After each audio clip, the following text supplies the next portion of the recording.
Oi pessoal, tudo bem? Vamos dar continuidade à leitura do livro Mais Esperto que o Diabo aqui, do Napoleão Hill. Esse livro que nós estamos fazendo então estamos no início dele e que eu gosto de vou começar sempre falando então quem é Napoleão Hill. Napoleão Hill, ele viveu entre 1883 a 1970, não faz muito tempo que ele partiu daqui. Ele foi um autor e empreendedor norte-americano, mais conhecido pelo livro dele Pense e Enriqueça. E esse livro eu fiz ele, uma série, foram mais de 30 vídeos e ele tá aí na playlist no canal, eu deixo destacado aqui se você quiser ver. Por quê? Porque ver esse livro? Porque esse livro se tornou o livro de psicologia aplicada mais vendido de todos os tempos.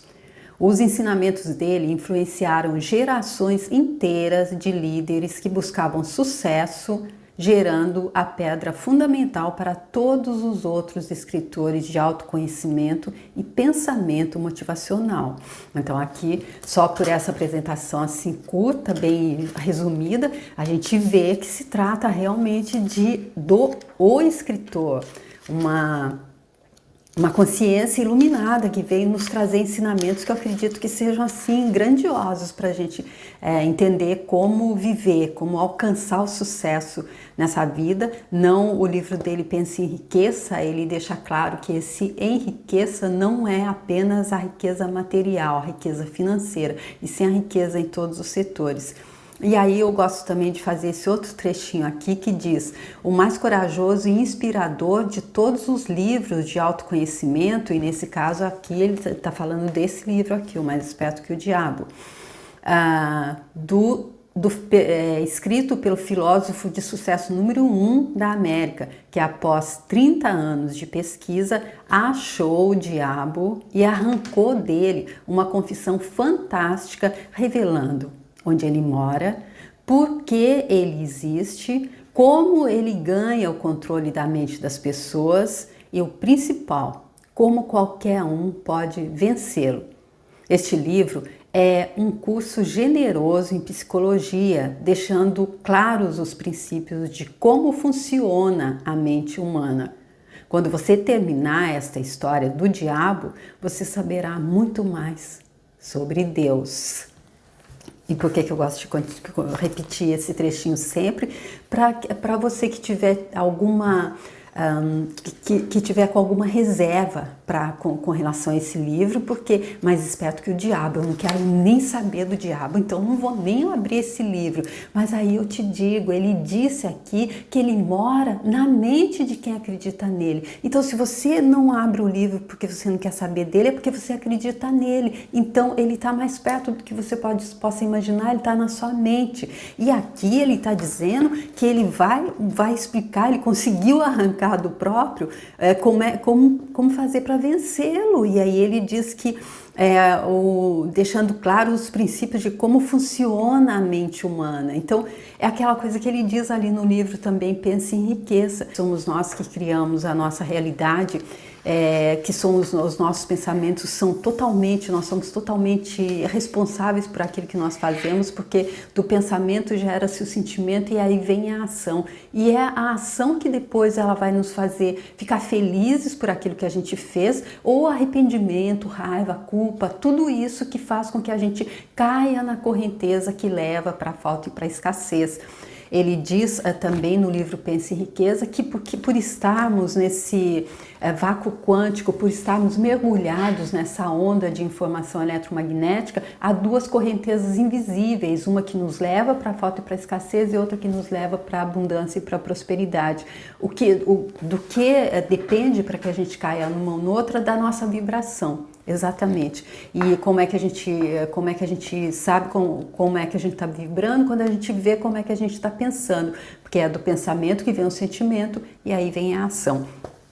Mas Então, começando aqui no livro, o capítulo anterior, então, ele conta quando o momento mais dramático da vida dele chegou, que foi quando ele viu em 1927, que mais um ano depois que passou aquele incidente lá em que fez ele fugir de casa, fugir da cidade dele, porque ele foi ameaçado de morte pelas mesmas pessoas que haviam ameaçado aquele editor de jornal que ia se tornar sócio dele para estar publicando as ideias dele, o estudo que ele fez, a filosofia de sucesso dele.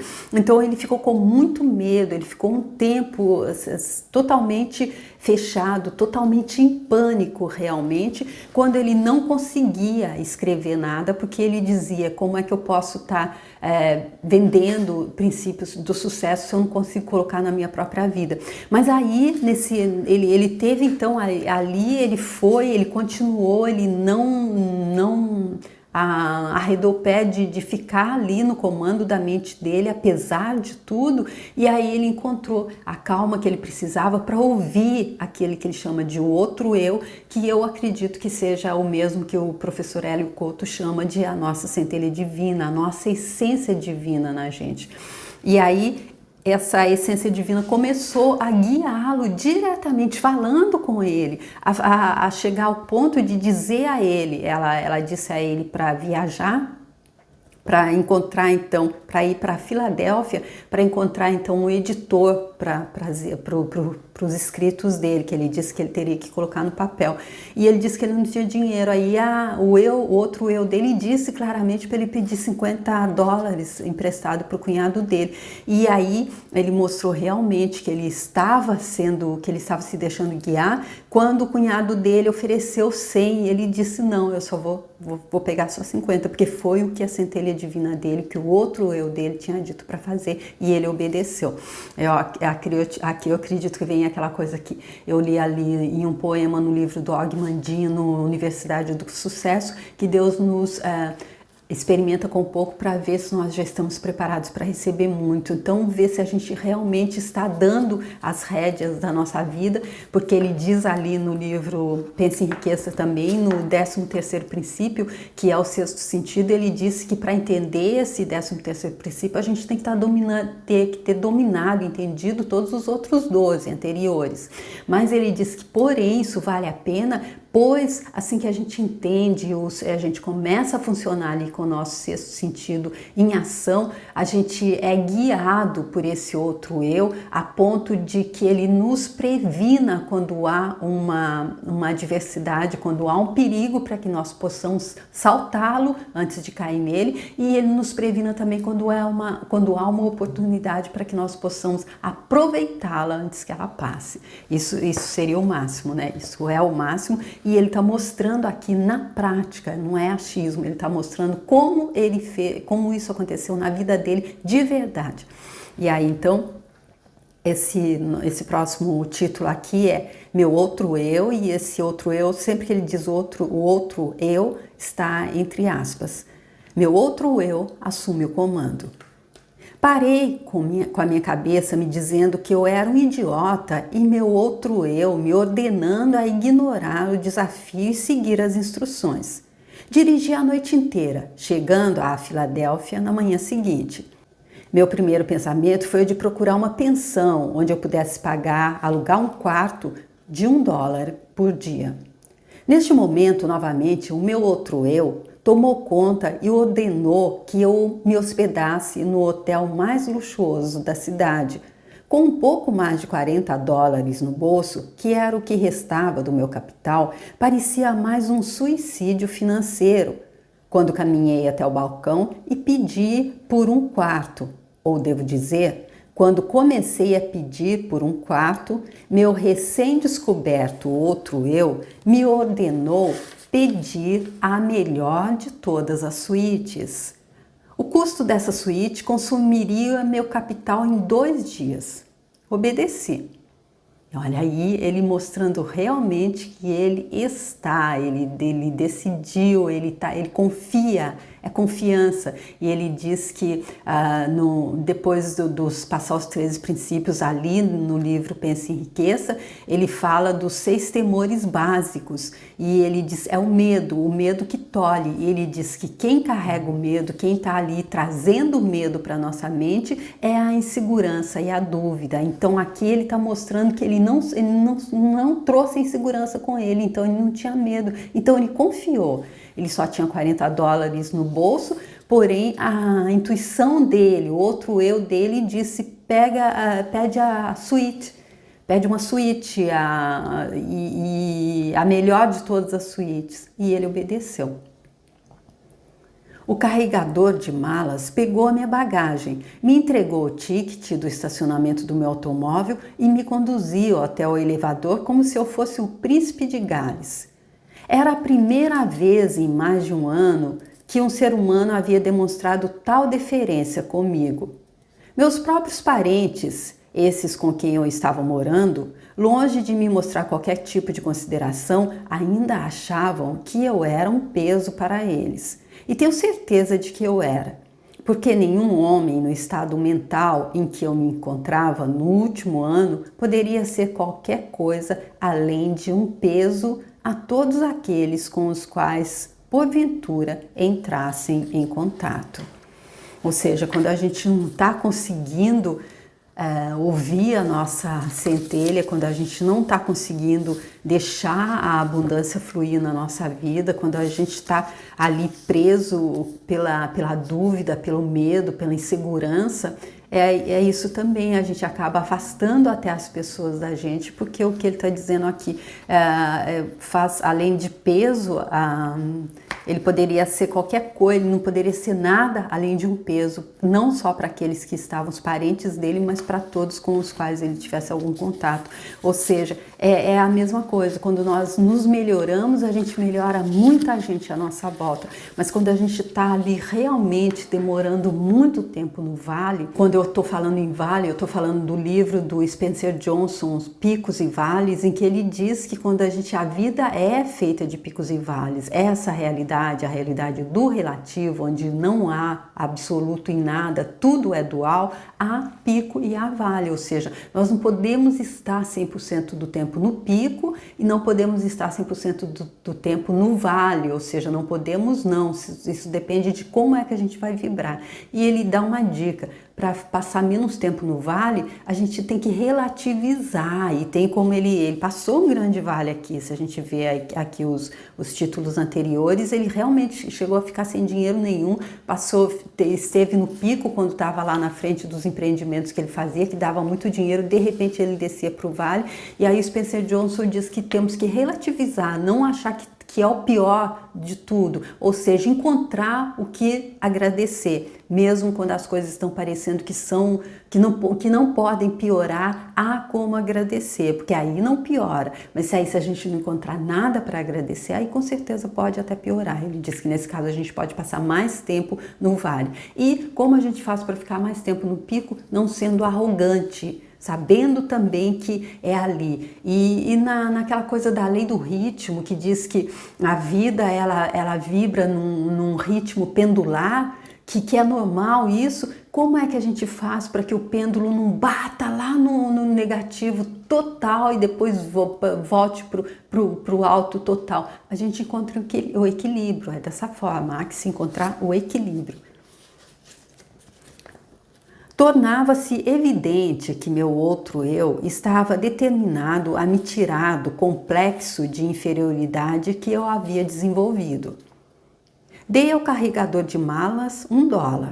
Comecei a estimar quanto seria a minha conta do hotel até o fim de semana, quando então o meu outro eu ordenou que eu limpasse completamente minha mente de quaisquer pensamentos de limitação e que conduzisse minha vida a partir daquele momento como se tivesse todo o dinheiro que quisesse nos meus bolsos.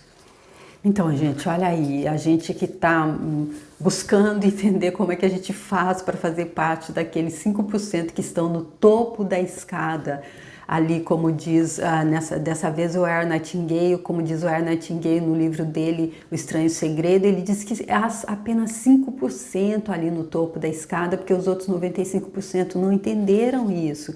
E ele está dizendo, olha, aqui é o outro eu dele, a centelha divina dele, que está dizendo para ele limpar a mente, ou seja, a única coisa que não nos deixa, pelo menos é isso que eu estou entendendo aqui, que não nos deixa viver como se a gente tivesse, como se dinheiro não fosse problema, como se a gente tivesse todo o dinheiro que a gente precisa para tudo que a gente precisa, são os nossos pensamentos. Então o que ele disse? Olha aqui. Então ele mandou que eu limpasse completamente minha mente de quaisquer pensamentos de limitação e que eu conduzisse minha vida a partir daquele momento como se tivesse todo o dinheiro que quisesse nos meus bolsos. E quem de nós faz isso, né, gente? A gente vai ali no supermercado e a gente fica vendo o preço, fica pegando um mais barato, a gente vai lá na farmácia, quando a gente toma remédio, a gente vai pegar o genérico, a gente vai... sei lá, tudo a gente fica procurando mais barato, fica procurando a promoção, aquele que está ali já um dia para vencer, é esse que a gente traz. Então, se é desse jeito que a gente está fazendo, então nós estamos fazendo errado, eu estou fazendo errado. Então, segundo o que ele está dizendo aqui, há que se confiar, eu acredito que seja isso, tá aí todo o segredo, há que se confiar que uma consciência maior está no comando e que essa consciência que está em nós estamos todos mergulhados nela. Essa consciência não podia procurar experienciar uma vida aqui nesse plano sem poder nos dar tudo. É como aquela coisa mais ou menos assim que se Deus veste os lírios do campo com aquela beleza toda, se nenhum passarinho, a gente não passa e não vê nenhum passarinho desnutrido, não vê nenhum passarinho morrendo de fome, e quem é que vai lá dar alimento para eles? Então, se Deus cuida dessas criaturas dele, por que não cuidaria da gente? Então, eu acredito que é isso que ele está dizendo aqui, que é essa confiança mas é óbvio que a gente só adquire essa confiança quando nós estamos vibrando, vibrando na luz, vibrando no bem. Porque é como o professor Hélio Couto diz também, é aquela coisa de entrar em fase com o todo. E ele diz que quando nós entramos em fase com o todo, ou seja, como o Dr. Hulain do Ho'oponopono diz também, quando nós limpamos memórias de dor e limitação, quando nós ficamos no campo zero, a gente está ali então disponível, a gente está ali aberto para ouvir a inspiração divina. E aí a gente recebe ideias, e ideias se transformam em dinheiro, como o Joe Vitale diz, ele usa aquela ferramenta do Ho'oponopono, Cipote. Eu fiz um vídeo só falando sobre essa ferramenta, eu deixo aqui se você quiser ver. Ele disse que usa essa ferramenta e que essa ferramenta faz com que ele tenha ideias milionárias, porque ele diz que essa ferramenta faz com que as ideias aflorem, ou seja, essa ferramenta faz com que nós possamos nos abrir, nós estejamos atentos à inspiração divina. E no meio dessas ideias, ele diz que há algumas que podem nos trazer muito, muito dinheiro. Então, eu acredito que é essa confiança que ele está dizendo, mas como é que a gente pode, então, estar tendo essa guiança da nossa centelha divina, do nosso outro eu, quando nós estivermos vibrando dessa forma, quando a gente estiver vibrando naquela coisa de pensar no todo, de pensar no geral e de fazer o nosso melhor para ser o melhor que nós podemos ser. Por exemplo, o Dr. Hulain fala também que há que se perguntar sempre: quem sou eu? Quem sou eu? Quem sou eu? E Oprah Winfrey, que é uma das pessoas que com certeza eu acredito que esteja ali nos 5% que estão no topo da escala aí, daqueles que estão lá em cima e que estão vivendo a vida grandiosa, a vida plena de abundância que Deus está sonhando para a gente. Ela própria disse, literalmente: eu vivo o sonho de Deus para mim, ela diz que essa é uma pergunta vital, de vital importância para a gente conseguir fazer a mesma caminhada que ela fez. Verdade? Quem sou eu? E a resposta, ela diz que deve ser: eu sou uma filha de Deus, eu sou um filho de Deus que está fazendo o meu melhor para corresponder ao que Ele espera de mim, estando ser humano como estou. E aí então ele deu ao carregador então $1 e comecei a estimar quanto seria a minha conta do hotel até o fim de semana, quando então o meu outro eu ordenou que eu limpasse completamente a minha mente. A experiência pela qual eu estava passando era tanto nova quanto estranha para mim. Nunca consegui ser mais do que eu acreditava que poderia ser. Por quase meia hora, esse outro eu me deu ordens que segui à risca durante o período da minha estada na Filadélfia. E olha, aqui vale a pena voltar, me deu ordens que segui à risca, porque enquanto a gente está seguindo, a gente está no fluxo, vai sem esforço. É aquela coisa que eu já repeti também, mas foi um ponto, uma chave que virou. Eu não entendia como é que era aquela coisa que Kelly Moraes e a Thaisa Campos, que eu sigo no YouTube, elas sempre falam, agora até que falam menos, mas falavam muito há um tempo sobre a elegância da criação sem esforço. E eu ficava pensando, tá.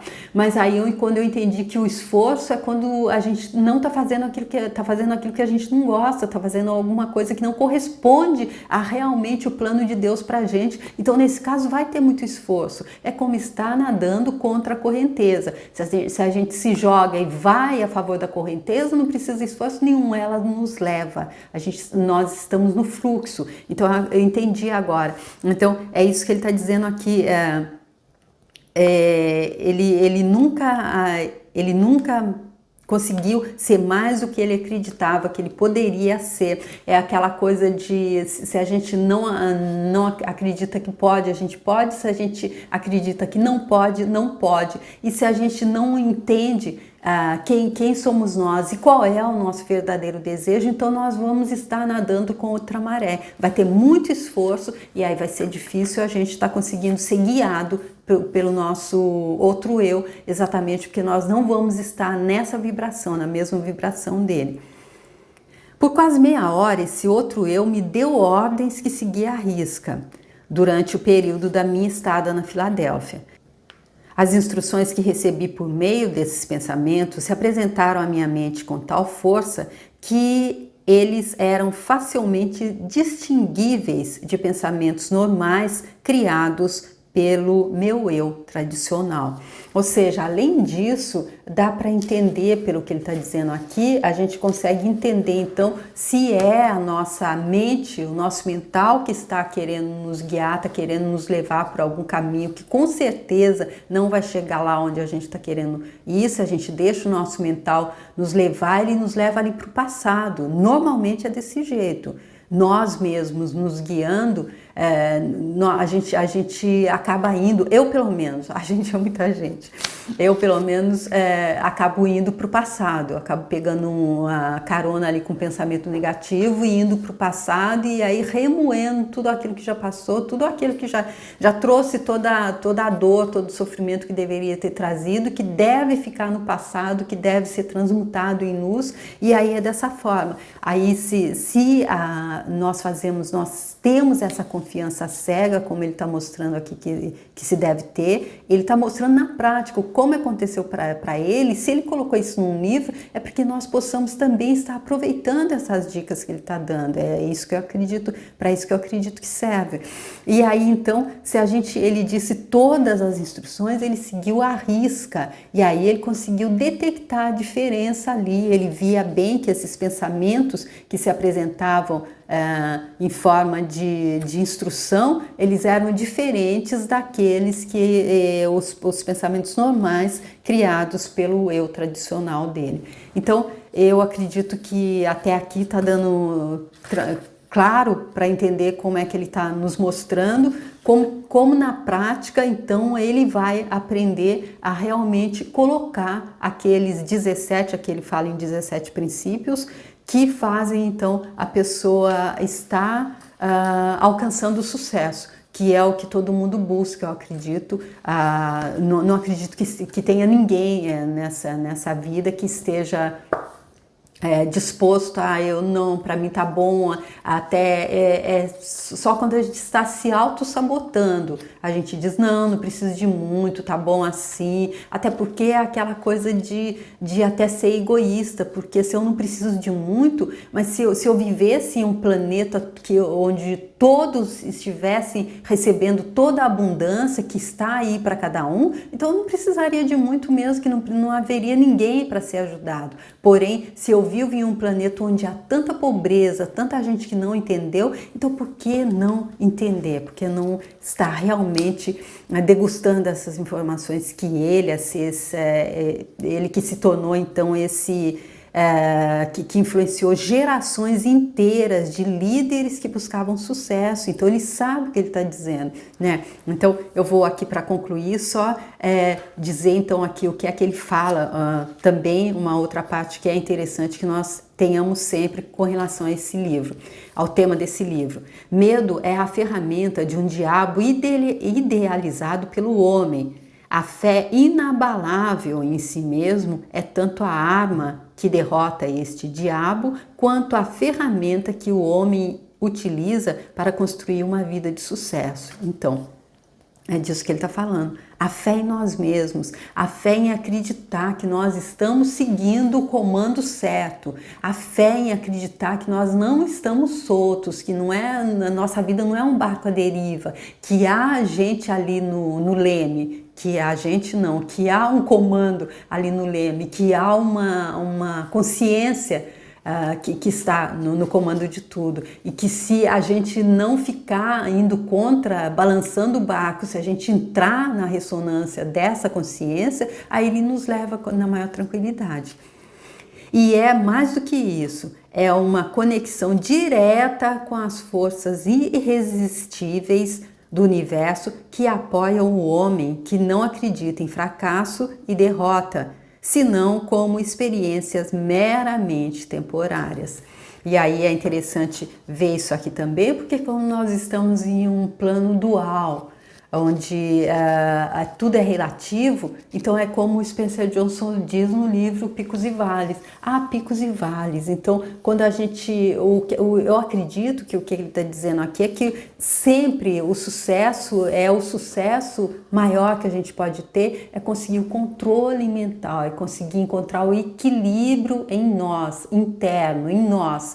Porque, como nessa realidade, hoje a gente está em cima, amanhã a gente pode estar embaixo. Só depende de como é que a gente resolve isso internamente, como é que está a nossa vibração. Então, eu acredito que seja isso que ele está querendo dizer aqui, tá bom, gente? Eu, então, concluo essa parte, esse subtítulo dessa vez, então, que quando o outro eu dele tomou o comando, e nós vamos então para o próximo, que é o próximo capítulo. Então eu recebo ordens, essas ordens estão entre aspas, estranhas de uma fonte estranha.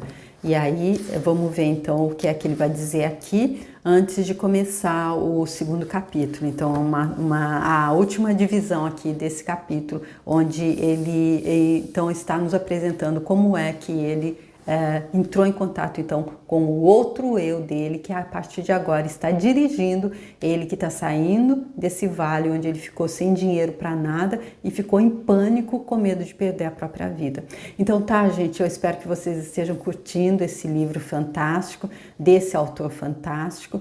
Com certeza é um manual de instrução para como passar nessa vida. E chegar ali entre aqueles que estão vivendo o sonho de Deus, o sonho que Deus está sonhando para cada um de nós. Então tá, eu espero contar com vocês para o próximo vídeo. Muito obrigada por terem vindo comigo até aqui e até lá. Tchau!